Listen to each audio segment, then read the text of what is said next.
Ayan mga ka-jungle, itong bonsai plant na ito yung pinakamatagal na collection ni Sir. Bumunga na Sir itong... Oo, nabunga ito. Pero tinatanggal ko kay pag nag-prevail ang bunga. Kumbaga ito, ganito. Itong puno dito.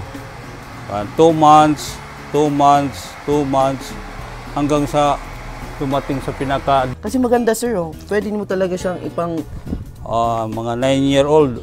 May chance pala sir na baka ibigay mo lang ito sa amin. Pwede rin, oo.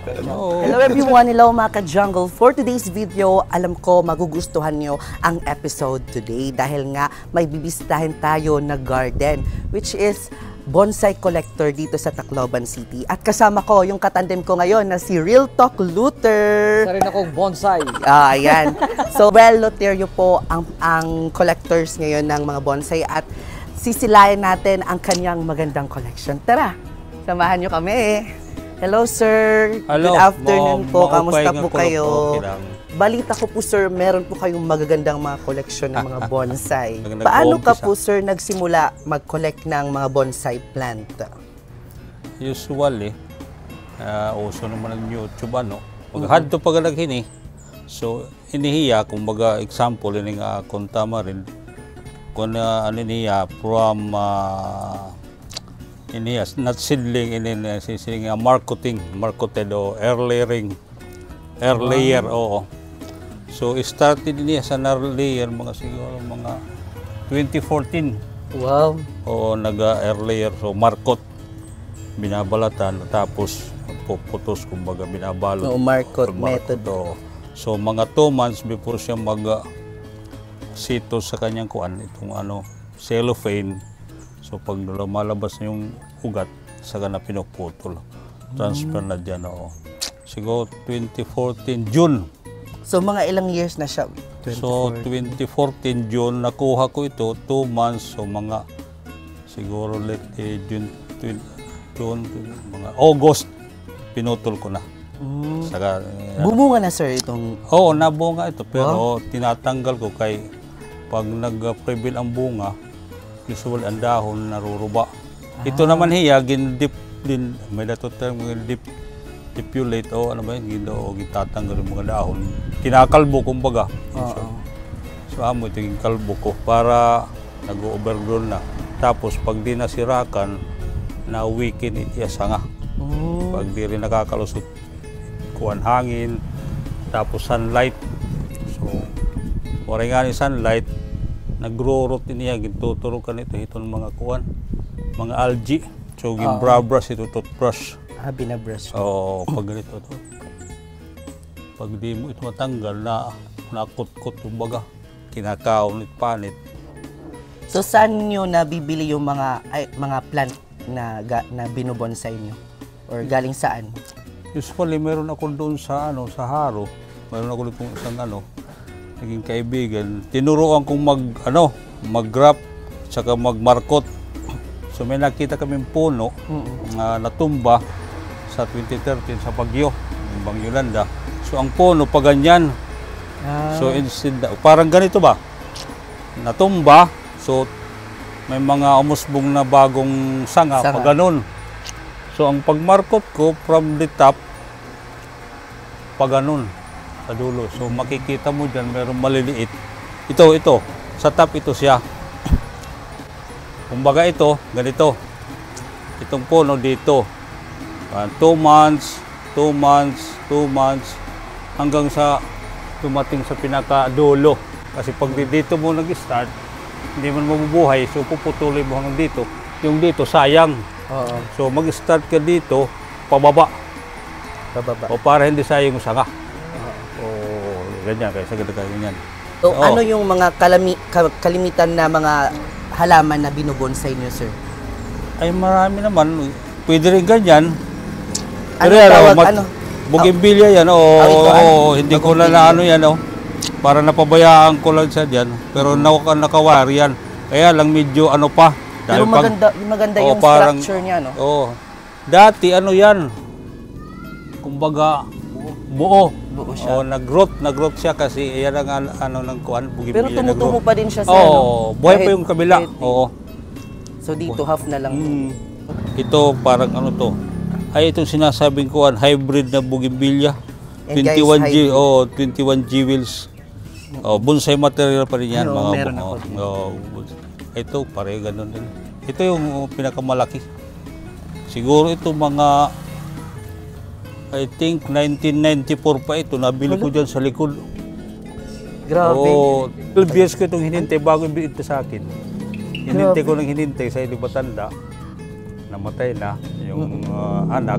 Saka yung apo. Diyan lang sa kabila.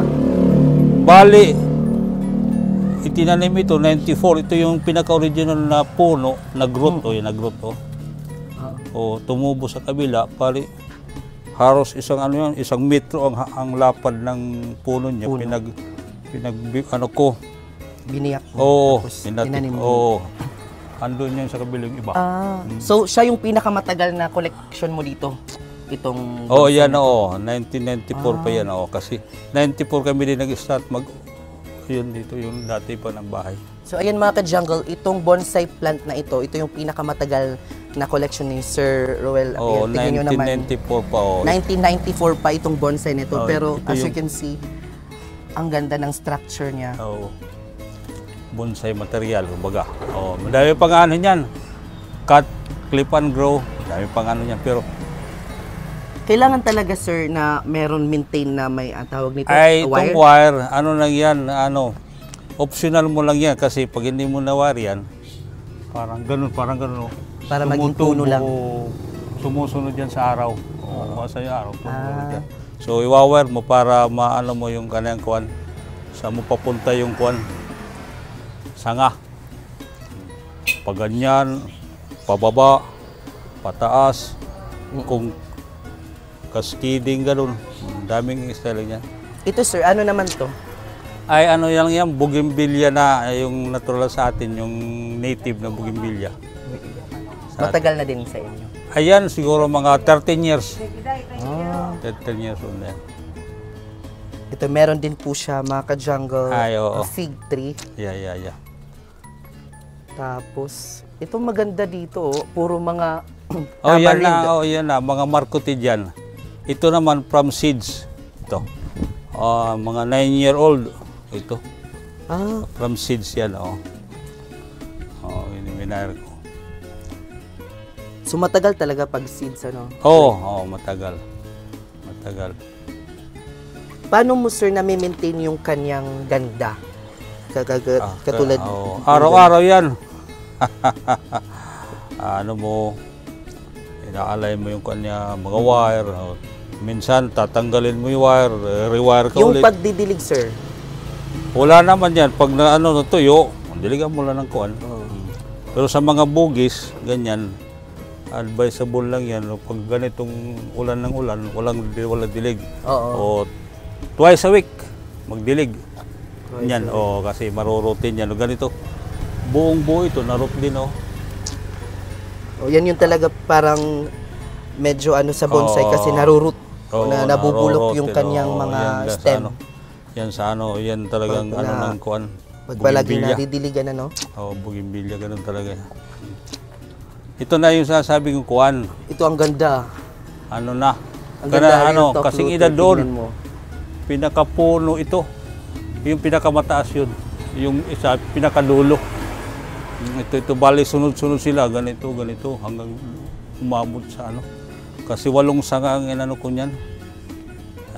Nalalagay mo din po yan sa mga, di ba may mga tayo ngayon na, ang tawag na yung competition na mga bonsai.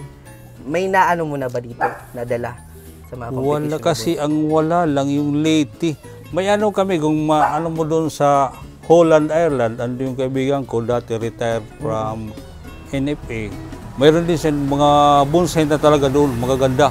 Hindi ko lang nabibisita sa Holland, Ireland. Si Mr. Ray, Manaog ba? Manaog. Kasi malalaki yung presyo pag nananalo, tapos ito, pinapa-showcase lang nila. Kasi maganda sir, pwede mo talaga siyang ipang... lang yan, pag-transfer lang yan sa bonsai pot, kasi training pot pa lang yan, training pot. Pwede mo siyang... Yung bonsai pot, parang ganito sir. Meron ako dyan, hindi ko para kasi maliliit, hindi kaya nito. Malaki. Malaki, Meron Minsan ba pag niriripat mo siya, minsan nagsalaglagan yung mga dahon nila? Oo, talagang ganun. Oo, ilagay mo muna sa shaded, parang doon, hindi masyado. Umaga lang, mga 2 hours, pwede na. Huwag maghapon kasi pag maghapon, nasisira. Mahina pa. Ito for repotting na ito. Siguro mga 1 year ago. Subject for repotting na yan. Ni-wire ko lang pag nag-umulan ng ulan, yung iba minsan na yan, parang naninilaw. So paano mo sir sila naalagaan sa lahat ng mga bonsai mo na nandito? Like ano yung fertilizer mo? Ay, pag ganito, malalaki, complete. Complete yung nilalagay ko dito, palibot. Ganito mo lang, lagay mo lang, paano lang, pang pinch lang. Kumbaga, hindi. Pwede nga ako mag-apply mamaya. Kaano na ngayon kasi... Like once a week or... No, 15-30. 15-30. Oo, 15-30. So twice a month. 15-30. Subject tomorrow kung mag-ano yan. Ito sir, ba't parang may roots siya na? Ay, kasi pag kasi dumadami yung halaman ko kasi nasasayang pag pinutol ko ito, nasasayang kasi kung itapon. So kung saan ko lang itinatanim. Pag tumubo yan, tatransfer ko ulit saan. Minsan nabibili namin ganito. Pag may bumili, bili ko ng kunan. Kapag bili ko yan 100, gano'n. Minsan binibigay ko lang. Nagbibenta din po kayo ng bonsai plant? Oo, bonsai May material. chance pala sir na baka ibigay mo na lang to sa amin. Pwede rin, oo. Pag ganito, ginaganito, na-wire. Pag yan straight, pag ni-wire, ganito ang labas. Hindi gusto ko yung pusay. Ito sir, possible na rin ito na maging bonsai. Oo, bonsai material, pwede, oo. Trim na lang. Oo, parang kumbaga ganito yung gawin mo. May bonsai wire. May bonsai wire ako dyan. And dito sir, yung wire na alambre lang talaga? Aluminum mo. Sobrang nabusog talaga tayo sa mga bonsai plant na pinakita ni Sir Luel. Kaya naman abangan ang ating next episode dahil marami pang collection ang ipapakita niya sa atin. At ang pinakahintay sa lahat ay tuturuan tayo ni Sir paano mag-wiring ng mga bonsai plant. Kaya naman stay tuned sa ating next episode dito sa Mark of the Jungle Plant. Ito guys, ang ganda. Parang puno na. Ito talaga ang maganda.